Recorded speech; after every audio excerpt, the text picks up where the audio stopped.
Happy holidays to all. Bill Carroll, Zenny62 Media. And I did a more detailed breakdown of what I think will happen in the old AFL slash AFC battle. Raiders Chiefs, and I think that the Chiefs end up prevailing 30-17. So that's how I think that game turns out. I'm going to now turn to the rest of the remaining games for the Week 16. I A really interesting game is Colts Falcons. Both teams still have a legitimate shot to be a playoff team. The Colts are clearly the better team of the two, but the Falcons have a lot of talent. They just haven't put it all together, as has been said many times. So Taylor Heineke will start the game. He may or may not finish the game. The Colts defense is a good defense and pretty good at generating pressure as a team. They only have that one superstar rusher, but they have a bunch of guys that get pressure. I think the Falcons will struggle in that game at places, but will have a couple of big plays, which is something they haven't done a lot. I'm taking the over. I think that more than 44.5 points are scored. And I think the Colts do manage to win that game by 3, so I think they get past that 2-point line. The Seahawks and Titans is another very interesting game, but for very different reasons. Uh, Obviously, the Seahawks, I think, are coming off a bit of a high. The Titans are now turning back, it looks like, to Ryan Tannehill. You may see also young Malik Willis in certain packages and situations with Levis out with injury. It's a short week for Seattle, but Geno Smith is back off that groin. I think the Titans find a way to make it close, but 2.5 I think is coverable by the Seahawks. So I think it's not a blowout. I think it's a close game, and I'm going to take the over. I think more than 42.5 points are scored in that game. Just barely though. I think it gets probably to right at like 43. I think it could be like 24 to, I don't know, 17. Yeah, is that? No, wait. Nope. I take it back. I'm taking the under. I'm taking the under. Scratch that. That's 41 points, Bill. Okay, Lions Vikings. Another really interesting game. And once again, if stop me, you've heard this before, but the Vikings are once again, starting another backup quarterback, but yet a backup to the backup. Now, Nick Mullins will not play the game scared. There'll be points scored in this game. They may pull the reins back on him, but just a little bit. But I watched him break records, including Brett Favre's records at Southern Miss. So he's a guy that's going to put the ball out there and give them a chance to win. The Lions are favored by 3.5, which is probably right about right, and 47 is the over/under. I think I'm going to take the over. I think a lot of points are scored in this game. I think this might be a game that's won, 27 to or 30 maybe to. Let me see.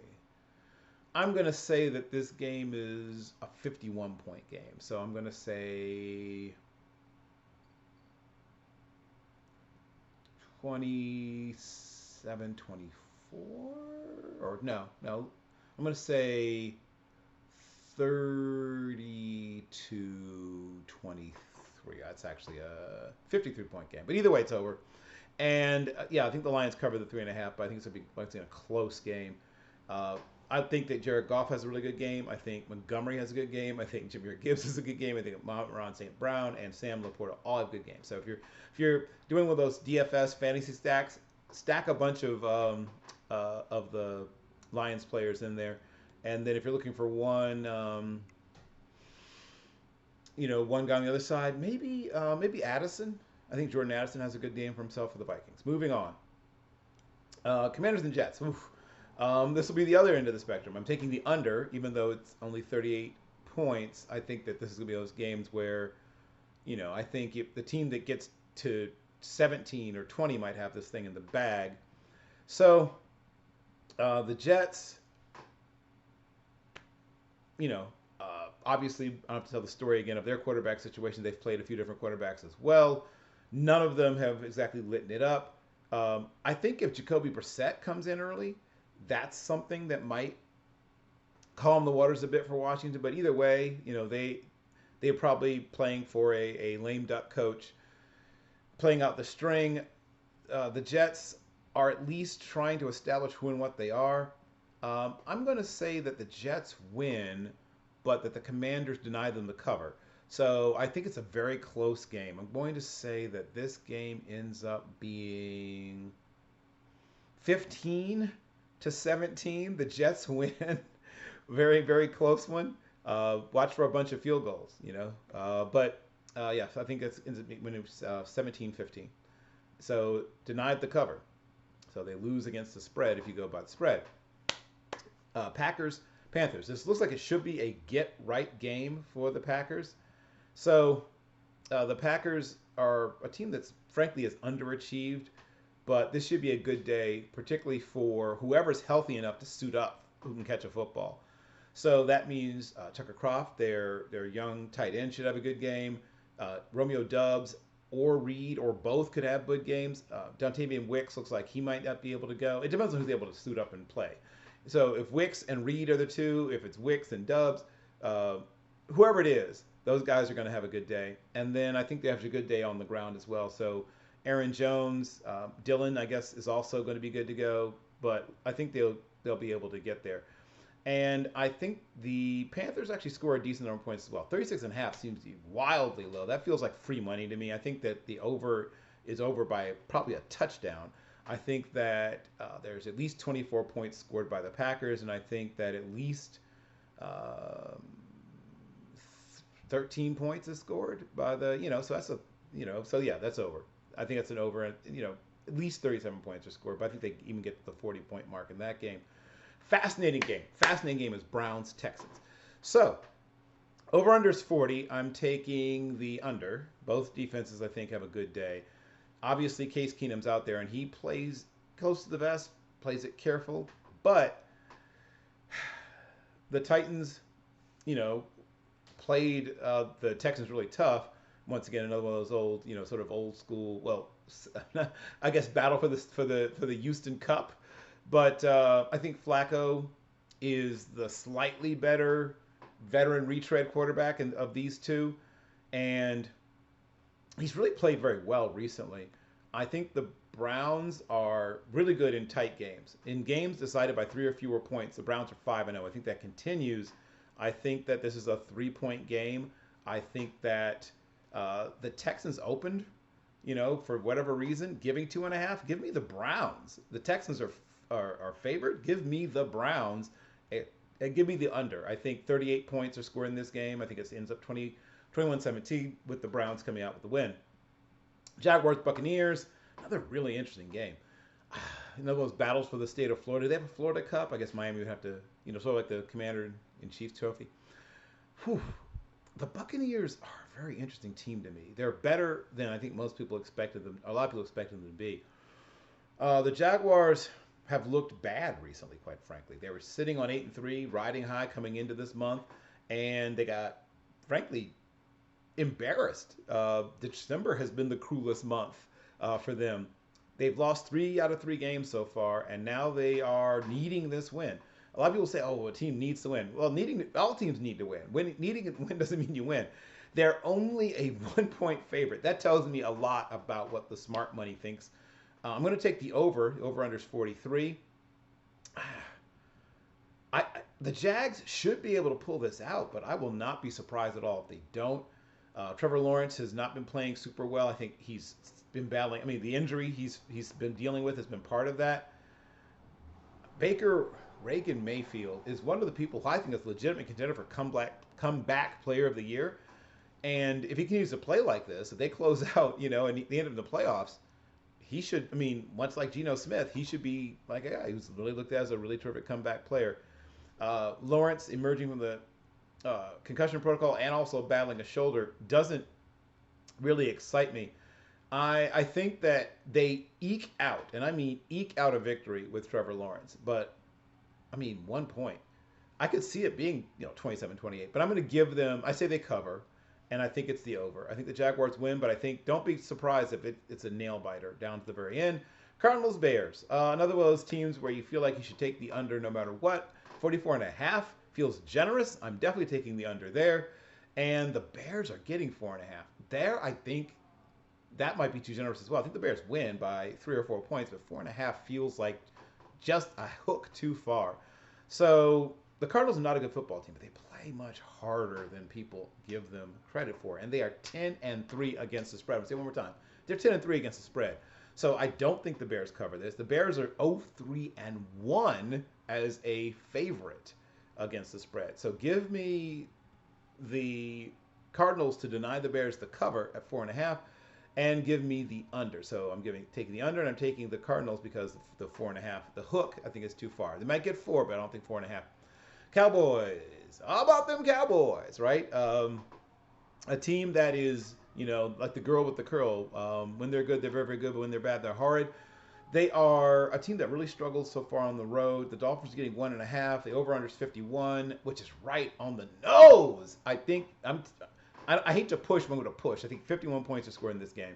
On the nose. Way to go, line setters, over/under setters. And the Dolphins getting 1.5. I am really, really, really, really, really interested because both these teams have struggled against good teams. They have the exact same problem. Is they look great against bad teams.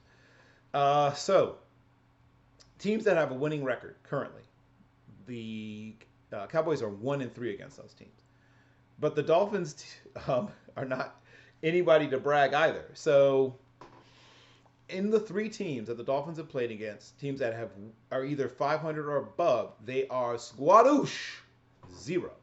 And they've lost by an average of 16.3. So I'm going to hold my nose and take Dallas, and literally almost hold my nose and take Dallas, especially since they're getting 1.5.